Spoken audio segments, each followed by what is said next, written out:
Not long ago, I released a video defending the historicity of the persecution of the early Christians and the martyrdoms of both Peter and Paul. In that video, I critiqued 4 different skeptics, including Chris Hansen. Within literal hours of that video releasing, Hansen issued a response article, which should give viewers some indication of how much thought was put into it. This video constitutes my rejoinder to Hansen's response. As such, it presupposes a lot of prior context. Consequently, it is recommended that viewers watch my video on persecution and martyrdom before watching this video. Also, just a preliminary note on pronouns. Chris Hansen is, so far as I can tell, a biological male who identifies as a woman. Apparently, this change was somewhat recent, since the papers I cited by him in my last video were published within the last 2 years, only a year apart, and yet he was cited as Christopher in the earlier papers, and then as Chrissy in the later one. Throughout my original video, I tried very hard to exclusively refer to him by his last name for the sake of not causing any unnecessary offense. This was awkward but doable in a video which only referenced him on occasion. However, this video is specifically addressed to him, and as such, it is simply too tedious to constantly refer to him as Hansen. Consequently, I will be referring to him with masculine pronouns throughout this response. While I've no doubt that many will see this as mean-spirited or intolerant, I genuinely do not mean it that way. My view is simply that masculine pronouns like he, him, and his primarily refer to biological facts about a male individual's physiology rather than to an imagined gender identity. The purpose of this language is to be accurate, not to be inflammatory. If that is the unintentional result, all I can say in my defense is that the alternative would force me into saying things which I believe are false. Hansen opens the article by saying, David Pallmann, Faith Because of Reason, is a Christian apologist who tends to believe and argue all sorts of absurd things, including Matthean priority, if I recall correctly. So clearly we are off to a good start. Hansen is correct that I affirm and defend the priority of Matthew's Gospel, but his labeling of this as an absurd thing makes me think that the old adage, those who live in glass houses shouldn't throw stones, is relevant. Hansen defends the incredibly radical idea that the Neronian persecution never happened at all. To call this position fringe would be generous. While Matthean priority is surely a minority position these days, it has the virtue of claiming an impressive historical pedigree since, up until the last 100 years or so of biblical research, it was the dominant position, and was a significant contender even just a few decades ago. The idea that the Neronian persecution is entirely mythical does not even have that going for it. This is, of course, not a reason to believe that Hansen is wrong about the Neronian persecution, but one might hope that someone who defends as radical a position as Hansen's would be slower to dismiss other minority positions as being absurd, for their own radical positions will be susceptible to being dismissed in the same way. In any case, it's not really clear why any of this is relevant. The only reason for Hansen to bring it up appears to be a clear attempt to poison the well by preemptively painting me as a big dum-dum for his audience. This is, of course, his right, but since he later accuses me of engaging his arguments in bad faith, this accusation rings rather hollow, since he has made it clear from the start that he has no interest in a good faith engagement. Moving on to the substance of my video, rather puzzlingly, Hansen has nothing to say about my criticisms of his objections to John 21:18 and 19 as evidence for the martyrdom of Peter.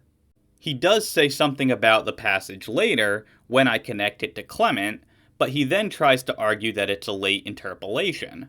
One wonders why Hansen didn't make this his original objection to the use of this text in his paper, rather than attempting to do exegetical backflips to suggest that it doesn't actually mean that Peter was executed.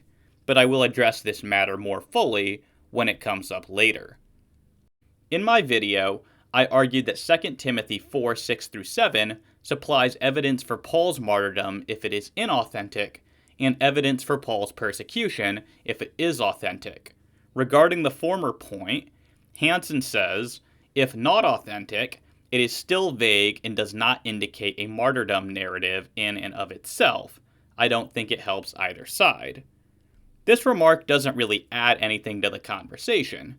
Clearly, if a later author is depicting Paul as anticipating his own imminent death, then there is some reason to accept that the early Christians believed that Paul would have had an opportunity prior to his death to anticipate it. A death sentence would supply such an opportunity, and so becomes a plausible explanation for why a later Christian writer would depict Paul in this way.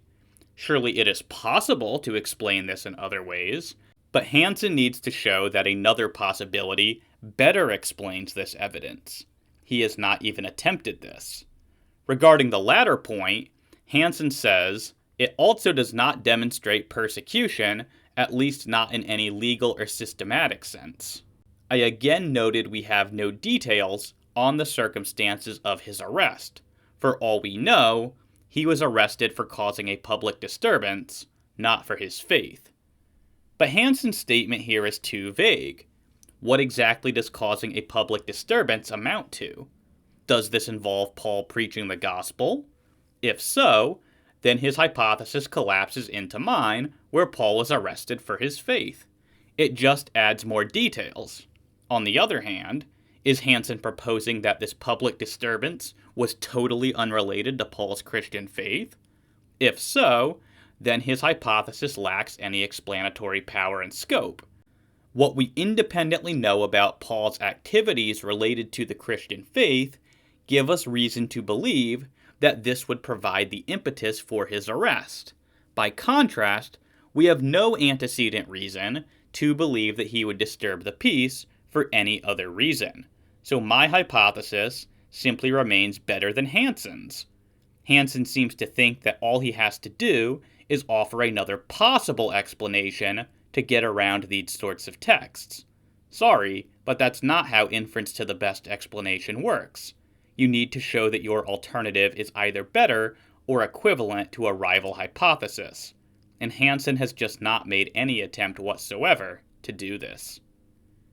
In my original video, I had begun my critique of Hansen's interpretation of 1 Clement by observing that, contrary to the indicators given in his paper and in his interview with Apologia, this interpretation was not original to him.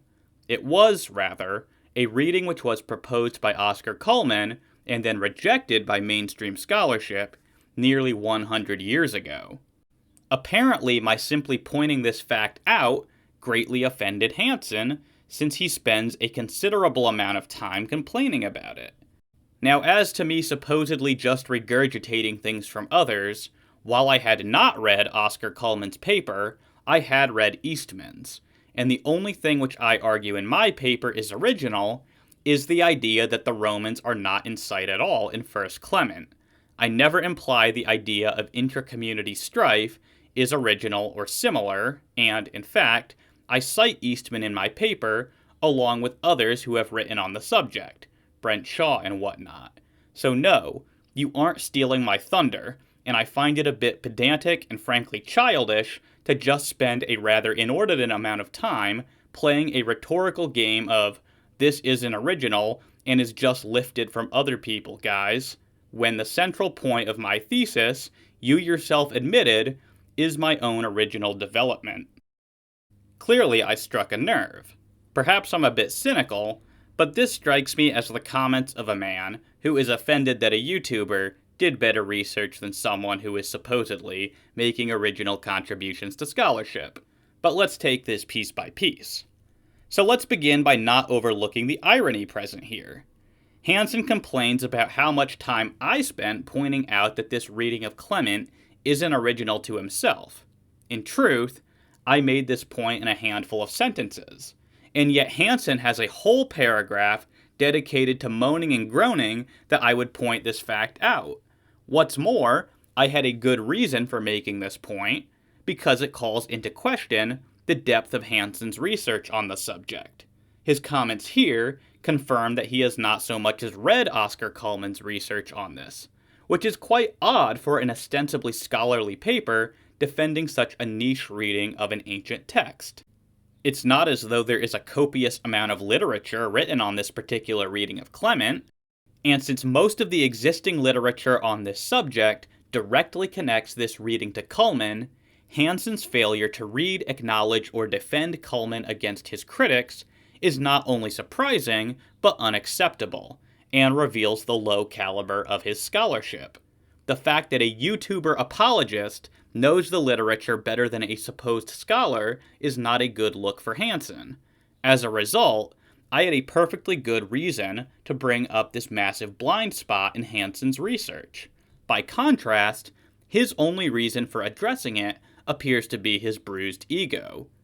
Now, Hansen tries to convince us that he wasn't trying to take credit for this reading of Clement, or pretend that it is original to him.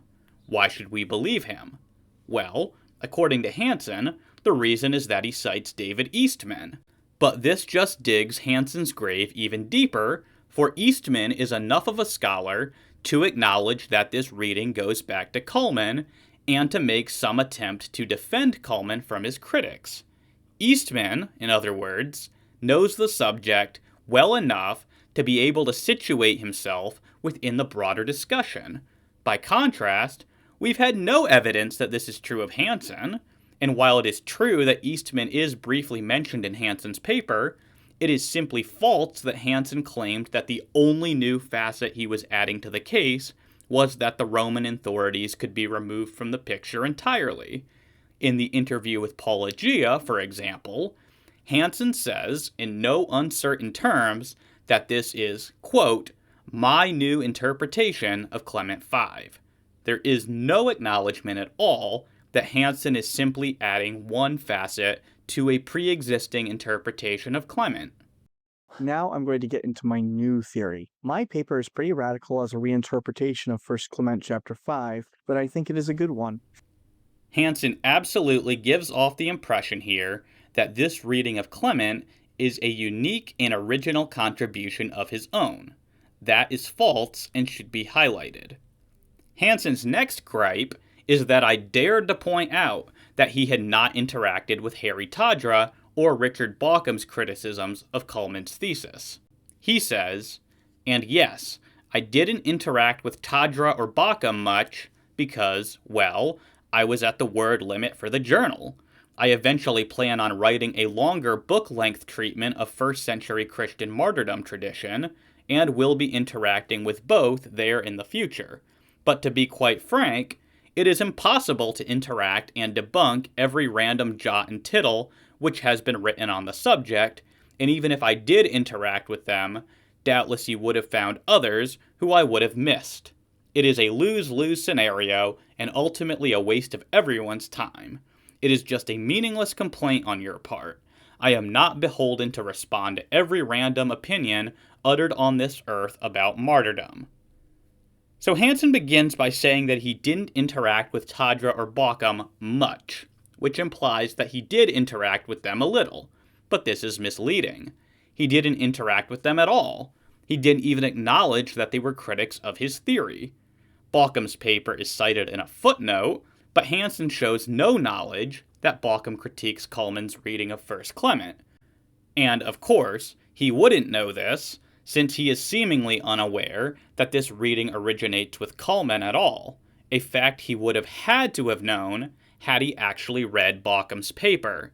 As for Tadra, he is not mentioned anywhere in any of Hansen's writings, so far as I know.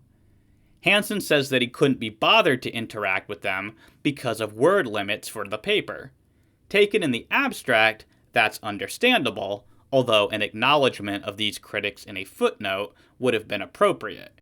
That way we would know that Hansen is aware of the broader context. But, of course, if he had acknowledged this, then he would have had to admit that this reading of Clement is not his original contribution to scholarship, something which we have already seen reason to believe that he was strongly motivated to do. Perhaps I am misjudging Hansen's character on this front, but the point is that he could have protected himself from this accusation by showing that he was aware of the broader conversation. When one fails to do this, they open themselves up to the sorts of points I am raising.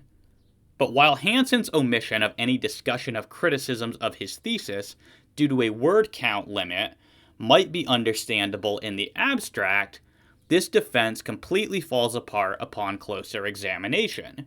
Recall that Hansen is just regurgitating a reading of 1 Clement which has already been put forward by Pallmann and defended by Eastman. What's more, he defends it with almost exactly the same arguments that Clement and Eastman offer for it. So there is absolutely no need whatsoever for yet another paper which raises basically all of the same points which have already been raised. For Hansen's excuse to work here, he would have to admit that he is not actually contributing much, if anything, original to scholarship. Instead, he just confirms my original criticism that this is indeed a regurgitation of what has already been said. Hansen further suggests that I am faulting him for not interacting with every last criticism of his thesis, and that he couldn't possibly be reasonably expected to interact with every last obscure critic. But the major flaw with his paper is not just that he didn't interact with the specific critics which I named. The bigger issue is that he didn't interact with any. There's no attempt whatsoever to defend this reading against criticisms. There isn't even an acknowledgement that there are criticisms of this reading. And if I am right that Hansen deliberately wants people to think that he's making some sort of original contribution to scholarship here, this omission is very easy to explain. By contrast, Hansen's excuses for this glaring omission are not very convincing for at least two major reasons. First, there really isn't all that much written on Pallmann's interpretation of Clement. It's not as though Hansen would have had to read hundreds of books and articles. I read most of the literature which talks about this during the month in which I was writing the script for my video. As I said, it's a pretty niche topic with a very limited number of sources which discuss it. So by asking Hansen to engage the surrounding literature, I am not making some sort of absurd or unreasonable demand of him. This is just a smokescreen to distract from the fact that he failed to defend his reading of Clement against criticisms. Second, it's not true that I'm asking Hansen to engage a couple of random scholars. Richard Bauckham is a highly esteemed biblical scholar who has published extensively in the field for decades. He is precisely the sort of person we should expect a paper like Hansen's to engage on this subject. Harry Tadra is admittedly much more obscure than Richard Bauckham. Nevertheless, it is still reasonable to expect some discussion of his criticisms, for as even David Eastman admits in his work, which Hansen claims to have read, Tadra has the most extensive critique of Clement's thesis to date. As such, I think that I have identified the two most obvious critics with whom Hansen should be expected to engage. I'm not faulting him merely for failing to address every last obscure critic of his argument. I'm asking him to engage the most prominent critic, and, by David Eastman's own admission, the most thorough. And Hansen's promissory note about a forthcoming book which will address these critics is a tacit admission that these are exactly the sorts of scholars who he needs to engage. It seems clear that Hansen is just making excuses for his failure to adequately defend his thesis. Lastly, regarding his indication that he will address these critics in a forthcoming book, that is all well and good, but until he actually does so, we have no way of knowing that his criticisms of their objections will actually be any good. Indeed, we've had no evidence that Hansen was even aware of these criticisms until now, and his comments here surely look like those of someone who is scrambling to save face in view of someone highlighting their embarrassing oversights. If Hansen rectifies this oversight in a forthcoming book, then I applaud that, but until it's released, the ball remains in his court to justify why his reading of Clement is best. Promissory notes do nothing to move the conversation forward. Arguments are required for that. But that is quite enough of the meta-debate for the time being. What of Hansen's criticisms of the substance of my critique? Well, he begins by objecting to my use of Moses and David as counterexamples to his claim that intra-community conflict is the consistent through line in all of Clement's examples in chapter 4. I pointed out that Moses is said to flee from Pharaoh, and David is said to suffer from the jealousy of foreigners. So in both of these cases, we are dealing with persecution from outside of one's own community. Regarding Moses, Hansen says, the jealousy is from fellow Israelites. Pharaoh only wants to kill Moses as a criminal, not out of envy. You are objectively wrong if you say otherwise. The jealousy is from the Israelites. He fled from Pharaoh because Pharaoh was made aware that Moses slew the Egyptian, and this was made aware because the Hebrews exposed Moses in their jealousy. So Hansen is correct that Clement does identify Moses' fellow Israelites as the ones from whose jealousy Moses has to flee. Nevertheless, he is still said to be fleeing from Pharaoh. Hansen just seems to have missed the point I was making. The point is that the persecution suffered by the individuals mentioned in these examples is not exclusively at the hands of their fellow countrymen. In the example of Moses, we are dealing with a synergy of causes for Moses' persecution, one of which does indeed involve countrymen, and one of which does not. So it is not the case that the persecution in Clement's examples is always and only the result of one's countrymen. This is not the consistent through line as claimed.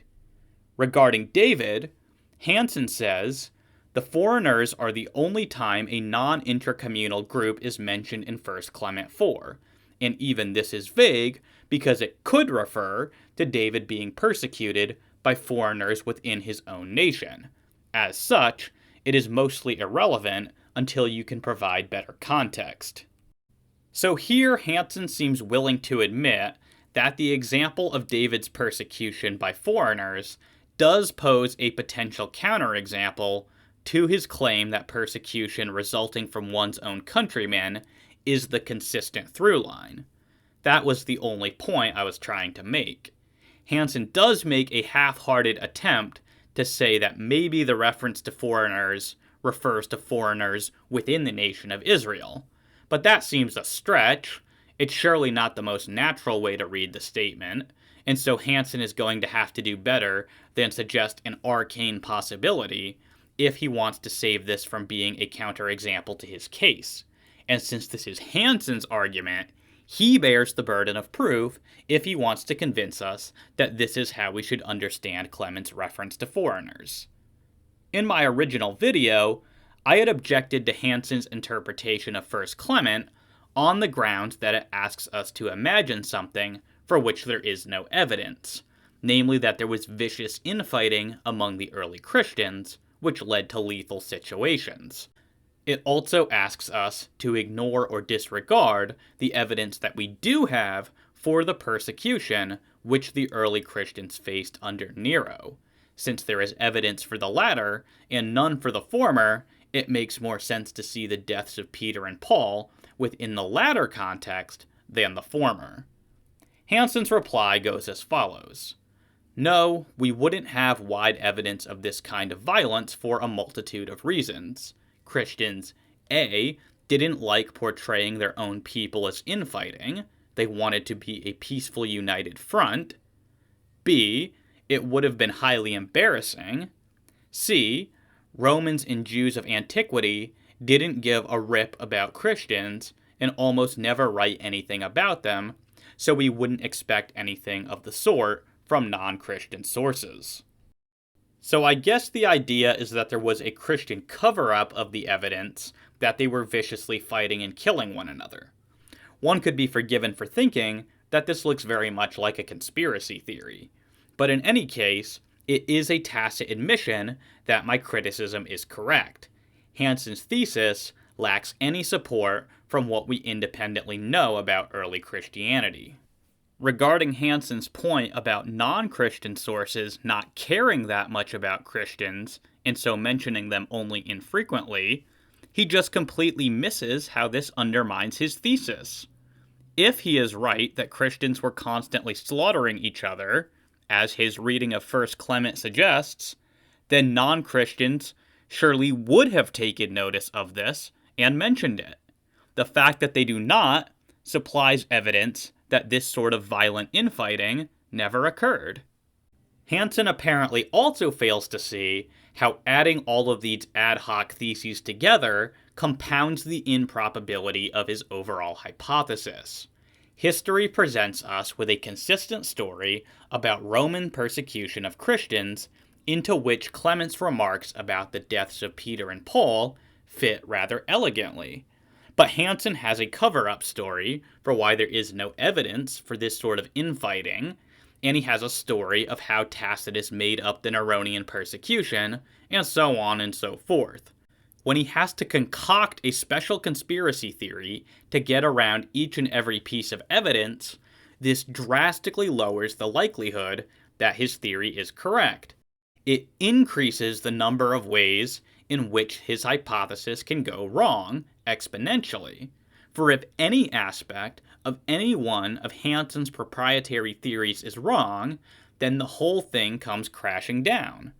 As Hansen ratchets up the complexity of his overall hypothesis by adding all of these ad hoc elements to it, there is inevitably a corresponding plunge in the prior probability, which he will need ever more evidence to overcome. What's more, he has not supplied any evidence whatsoever to support that any of these conspiracy theories are actually true. As for the parallel between Clement and Tacitus, both using the same verbiage to discuss a multitude who perished, Hansen says, the multitude in 1 Clement 6 cannot be Tacitus's multitude, and I discussed this in my article, and others have discussed this as well, and that is because Clement is treating this as a cumulative list throughout all history. If they can be added to Peter and Paul, or vice versa, then we cannot say these are speaking of any singular event in history, and thus, it does not necessarily cohere with Tacitus. Hansen's objection here depends entirely upon the assumption that the second part of Clement's catalog, the contemporary examples, is not in reference to a singular event. This is a possible way to read Clement, but it is also not required.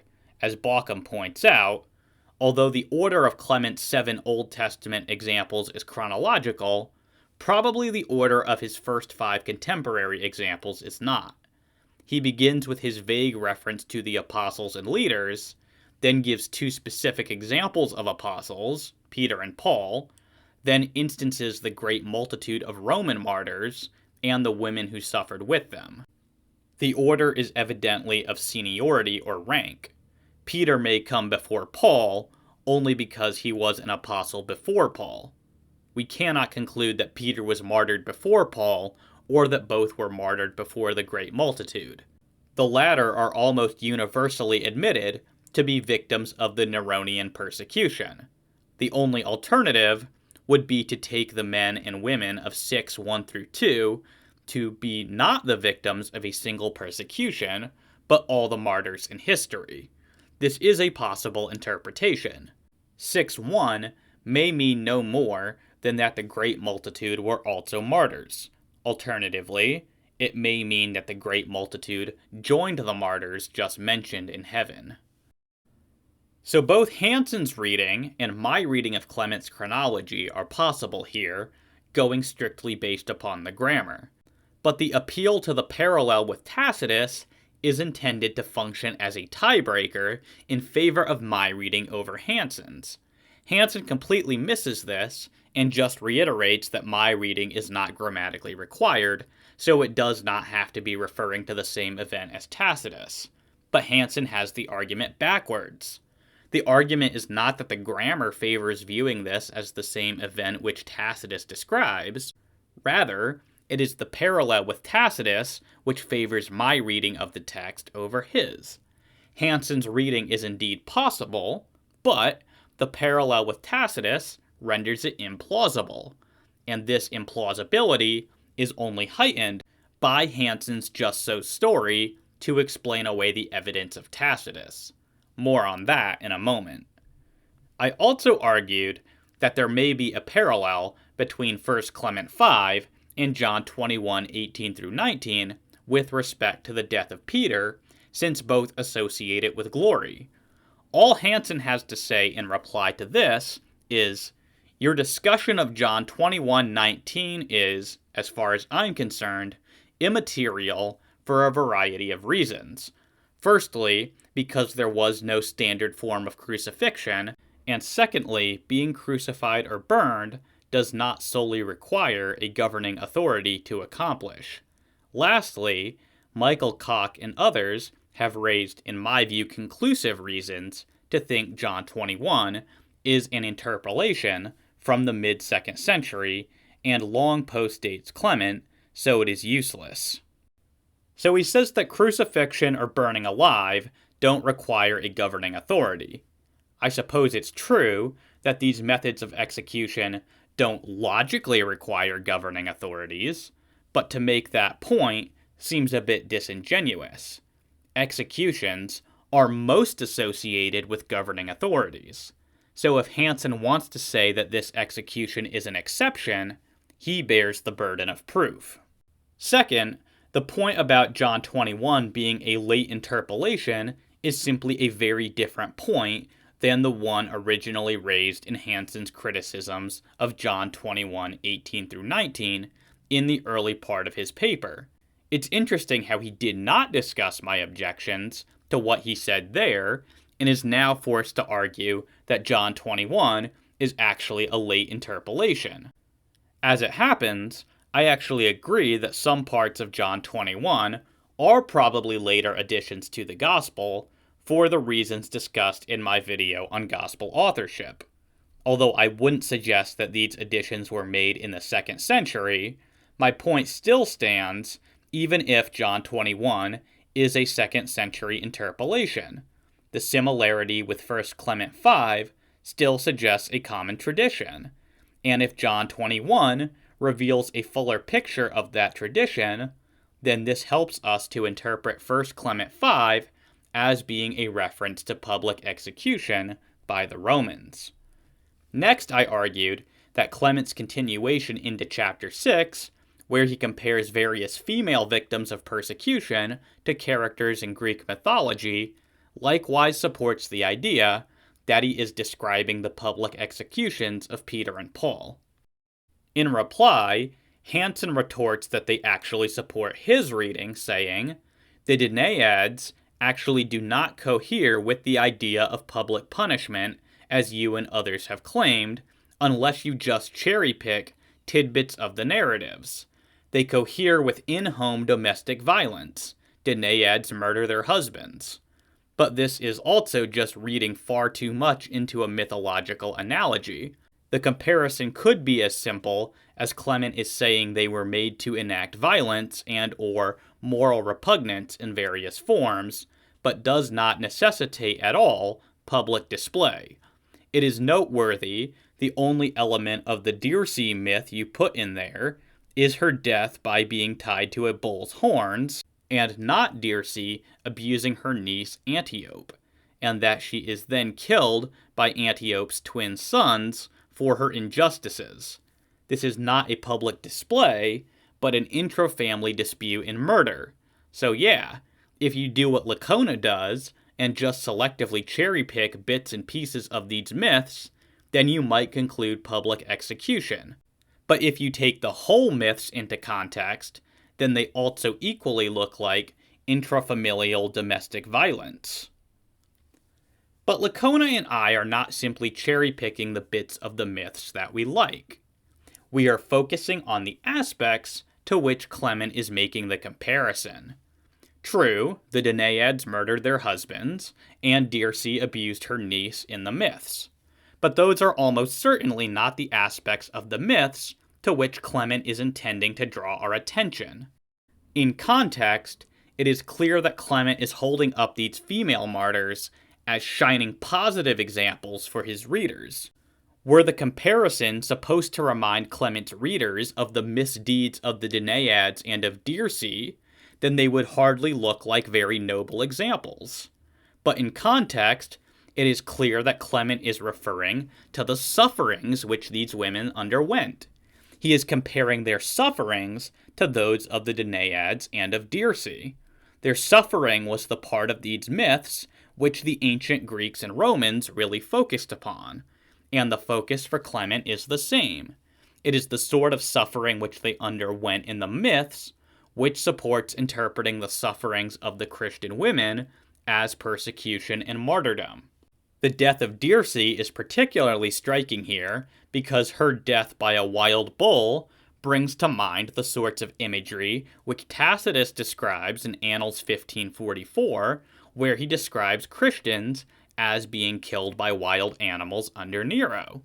And it fits into what we know about the ancient Roman practice of damnatio ad bestias, or death by wild beasts, as a common Roman form of both public execution and entertainment.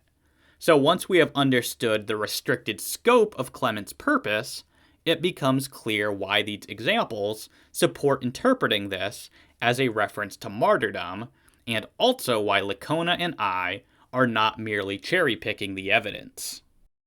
I had also criticized Hansen for indicating that Clement exclusively or predominantly uses the Greek word translated as rulers to refer to Christian leadership. I gave numerous examples where Clement uses this term in reference to secular powers. Hansen responds here by saying, all references to rulers used for non-Christians appears tens of chapters later. The most immediate uses of the term in chapter 1 and chapter 21 refer to Christian authorities. 2 points must be raised in reply. First, Hansen appears to be appealing to the interpretive principle that the closer proximity of the other usages of a disputed term should be determinative of the meaning of the disputed term. This is actually not a terrible interpretive principle. However, another equally good one is that more frequent usage should determine the meaning of the disputed term. And I have more examples of this term not referring to Christian leadership in Clement than Hansen has of it referring to Christian leadership. So it seems like, at best, we are at an impasse. The two respective principles cancel each other out, leaving the usage of the term in chapter 5 ambiguous. Second, Hansen does try to suggest that the other usages of the term which I cited might also include religious leaders, since political leaders and religious leaders were not as distinct back then as they are today. While this is true, his original argument did not depend on the term rulers referring to religious world leaders, but rather upon the term referring very specifically to Christian leadership. And it's just clear that my examples are not referring to this. I was chiefly raising this point in the first place to counter Hansen's implication that Clement usually or always uses this term to refer to Christian leadership. Plainly, that is not true, and Hansen has now admitted as much. Hansen also ignores entirely the parallel noted by Richard Bauckham between this statement in Clement and the Epistle of the Apostles, which would support the idea that Clement is referring to the non-Christian world rulers of his day. I also criticized Hansen's claim that 1 Clement 61 expresses a desire for Roman involvement, and I suggested that Clement may subtly imply in this passage that the Romans were guilty of certain offenses against the Christians, although I did not claim that this implication was necessarily present. In reply, Hansen says, your argument that 1 Clement 61 implies offense by asking Roman rulers to be inoffensive is nonsense. Not all statements imply a negation by assertion of a positive.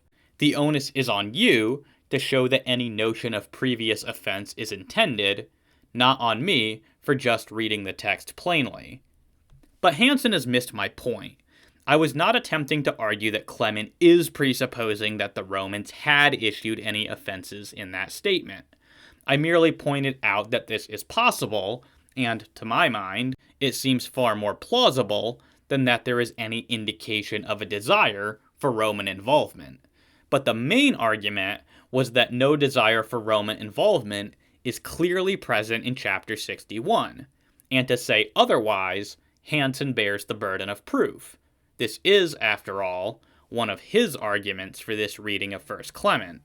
All he can muster in this regard is to reproduce the text and then say, "Seems fairly evident to me. He asks for peace on earth. He asks God to help them to be obedient to the rulers and the religious leaders on earth, and he explicitly wants Christians to subject ourselves to these rulers." Hansen will have to forgive me for not accepting his intuition about what seems evident in place of an argument. Praying that Christians would be obedient to their God-ordained Roman authorities is not in any way, shape, or form an expression of a desire for the Romans to get involved in church affairs. It simply isn't. It doesn't matter what seems self-evident to Hansen. He has the burden of proof to convince the rest of us that his interpretation of Clement is correct. I can just as easily say that it seems self-evident to me that this is a far-fetched, desperate, and strained interpretation of 1 Clement. But such appeals don't get us very far. An argument is needed here, and Hansen's appeal to a self-evident intuition reveals that he hasn't got one.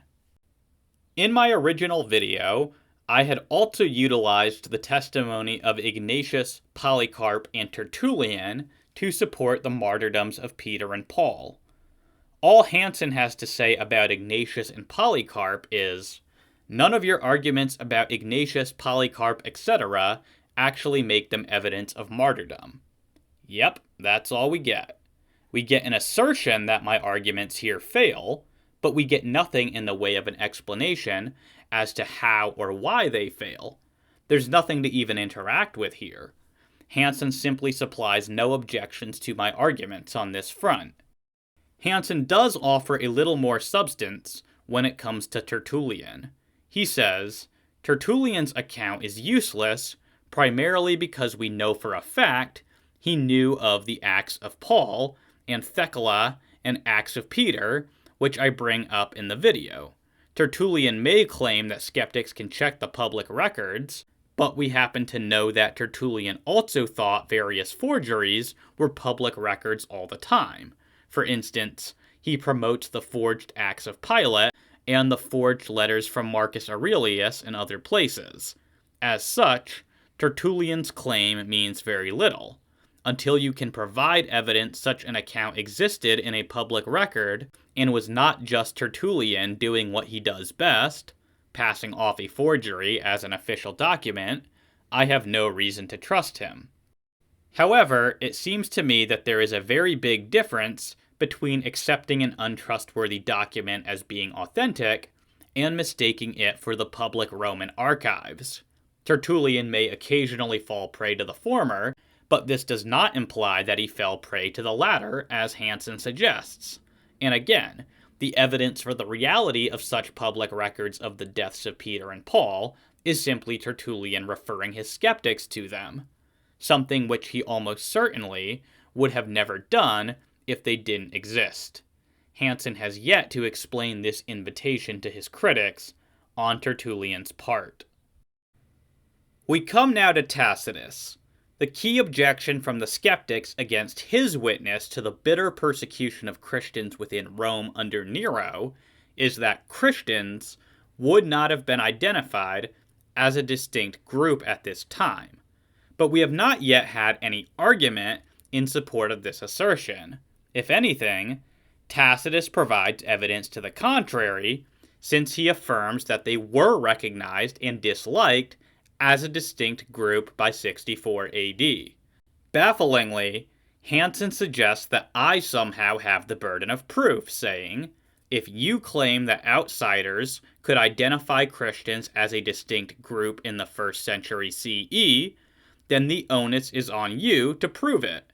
All those making a claim bear the burden of proof. Deal with it. Hansen is of course correct that whoever is making the claim bears the burden of proof. But the evidence for my position that Christians were recognized as a distinct group at this time is the witness of Tacitus.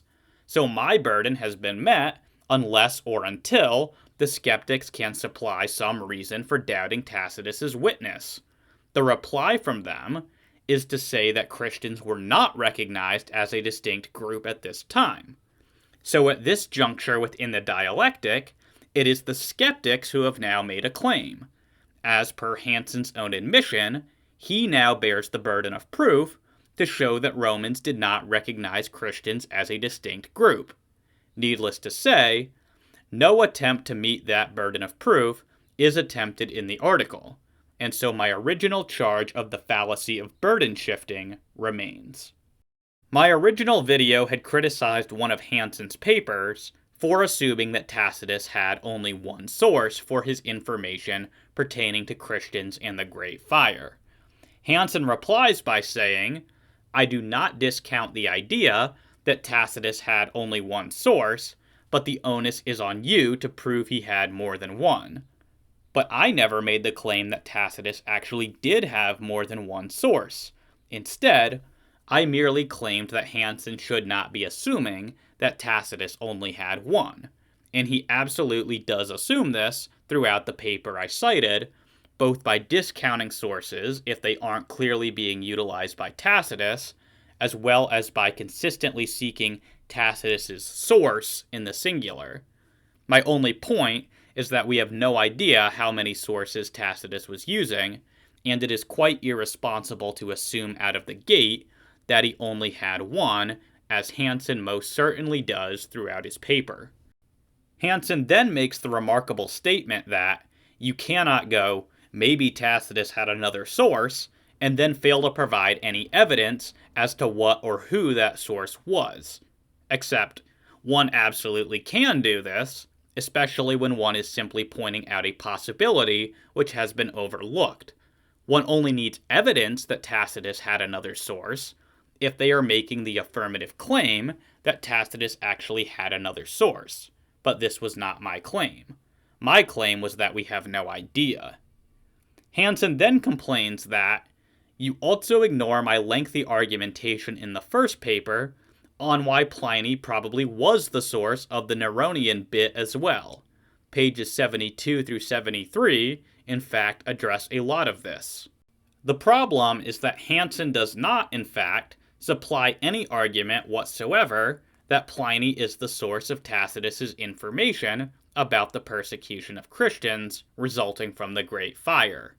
He gives some evidence to render plausible the thesis that Pliny may have been Tacitus's source for information about Jesus' crucifixion under Pilate, but Pliny says nothing about Nero's persecution resulting from the fire.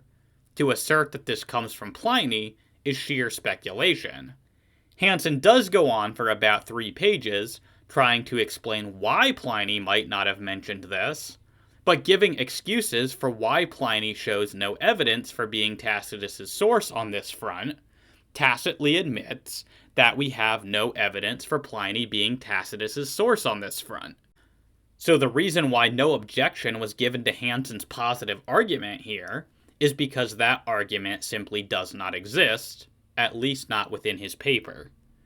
In my original video, I pointed out that Hansen's only real argument for thinking that Tacitus invented the Neronian persecution is that no one else mentions it.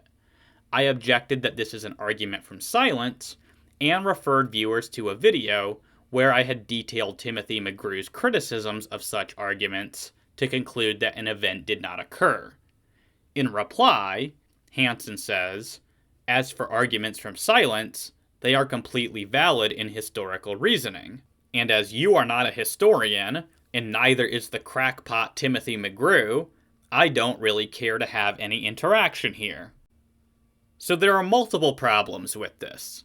In the first place, Hansen apparently doesn't know what logical terms like valid actually mean. Validity is a property of arguments where the form is such that if the premises are true, then the conclusion is entailed. Plainly, that is not true of arguments from silence. If it were, then Hansen would be forced to accept the conclusion of the following argument. Premise 1. Silence among historical sources means that an event did not occur. Premise 2. All sources are silent with respect to the Ice Age. Conclusion. Therefore, the Ice Age did not occur.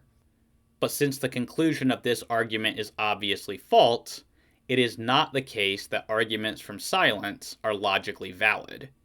But plainly, events can and do occur even if no sources mention them. So arguments from silence are not deductively valid. Presumably Hansen means something looser, like that arguments from silence are justificatory, not that they logically entail the truth of their conclusions. But this ignorance on his part is worth highlighting because it makes clear the fact that specialists in history are not specialists in logic or epistemology. Historians are not necessarily the best people to ask when we are considering the logical structure and epistemic significance of arguments. Why is this important? Well, it's because Hansen tries to suggest that neither I nor my source Tim McGrew are qualified to assess the significance of arguments from silence. But in fact, Tim McGrew is a specialist in logic and epistemology. He specializes in determining how and when evidence supports a conclusion. So he is actually uniquely qualified to assess the viability of arguments from silence. Calling him a crackpot does nothing at all to vindicate arguments from silence from the arguments against them. Needless to say, Hansen doesn't engage any of McGrew's criticisms of arguments from silence. He just asserts that because historians do it, it is therefore acceptable. But now Hansen is committing two more fallacies in addition to an argument from silence. Now he is guilty of an appeal to popularity fallacy, and he is guilty of an is-ought fallacy. He argues that because historians commonly make arguments from silence, that therefore they ought to make arguments from silence. But this does nothing to address the underlying epistemological concerns which McGrew and myself are raising, which show that such arguments, at least when deployed in this way, are simply bad arguments. To see why, suppose that, for whatever reason, historians commonly employed circular reasoning. If I were to object by pointing out the problems with circular reasoning, it wouldn't be any defense at all to say that circular reasoning is okay just because historians regularly do it. The same applies to Hansen's argument from silence. Hansen needs to address the objections to this sort of argument if he wants to make any progress here. Fallacious arguments do not become less fallacious just because historians regularly utilize them. Hansen then objects that, additionally, in both of my papers, I raise several other reasons to suggest that we cannot trust Tacitus as a historical report. Again, the name Christian is anachronistic, Pontius Pilate's title is anachronistic, Tacitus is self-contradictory on what Christians are even being punished for. Is it the fire or being antisocial? You don't address most of my argumentation, and you falsely claim my only case comes down to silence. It is just very clear you are trying to be as uncharitable to me as possible. I must confess that I do wonder how any of these points are supposed to be arguments against the idea that the Neronian persecution ever happened, or that Tacitus made it up. I did address Hansen's claim that the label Christian is anachronistic. I argued that he has yet to supply any evidence of this. But even if the term Christian is anachronistic, we've had no evidence that the concept is anachronistic, so this hardly implies fabrication. The point about Pontius Pilate's title is irrelevant. Even if true, this doesn't imply that the persecution of the Christians is fabricated. Furthermore, Tacitus does not contradict himself about the reasons for the persecution. He does say that Christians were already disliked for other reasons, but this is obviously perfectly harmonious with them being persecuted because of the Great Fire. If anything, it explains why Christians were selected by Nero as scapegoats. And even if a genuine contradiction did exist, this would not imply that Tacitus fabricated the event.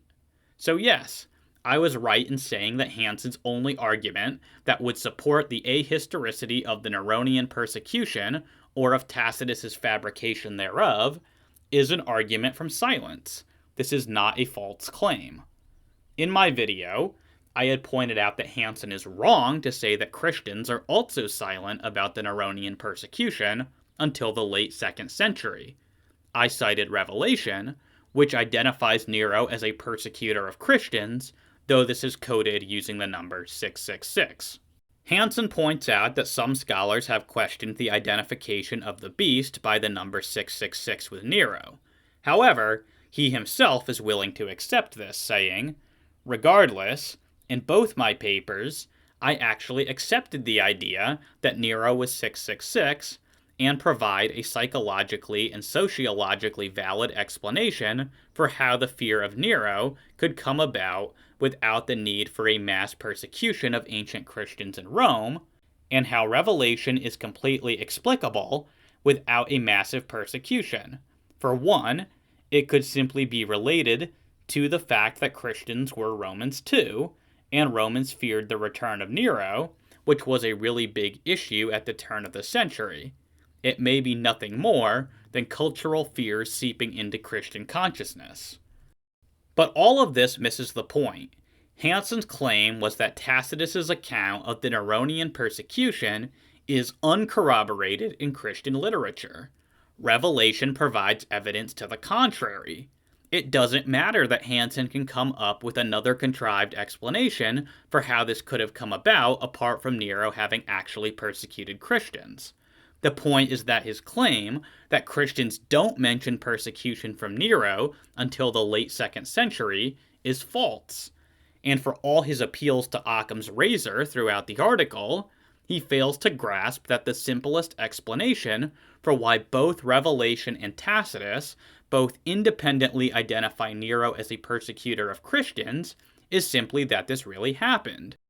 And to these witnesses, we might also add the ascension of Isaiah, an early Christian document which mentions the Beliar, a figure representing evil, as descending from the firmament in the likeness of a man, a lawless king, the slayer of his mother, to persecute the apostles of the beloved. This description, particularly the murderer of his mother, is a stock description of Nero found in other apocalyptic literature, and so the ascension of Isaiah provides further corroboration from Christian sources that Nero persecuted Christians. The dating of the ascension of Isaiah is notoriously controversial, which is why I didn't mention it in my original video, but I bring it up here just to emphasize the consistency with which Nero was identified as a persecutor by Christians. The remainder of Hansen's article is just a long string of insults and ad hominem attacks against me and against Christian apologetics, which I don't particularly care to address. Hansen indicated to me via Facebook that this was going to be his only reply, since he's too busy making real contributions to scholarship or something. Given the low caliber of this first reply, perhaps that is a good thing. In any case, I don't find any of his responses to my criticisms to be particularly compelling. This video has responded to Chris Hansen's objections to my video defending the historicity of the persecution and martyrdom of the apostles. We have seen that Hansen's response lacks much in either the way of charity or rigor. Still, I can appreciate that his article has afforded me an opportunity to further clarify my arguments and to further demonstrate the untenability of Hansen's extreme skepticism. If for nothing else, I am thankful for that.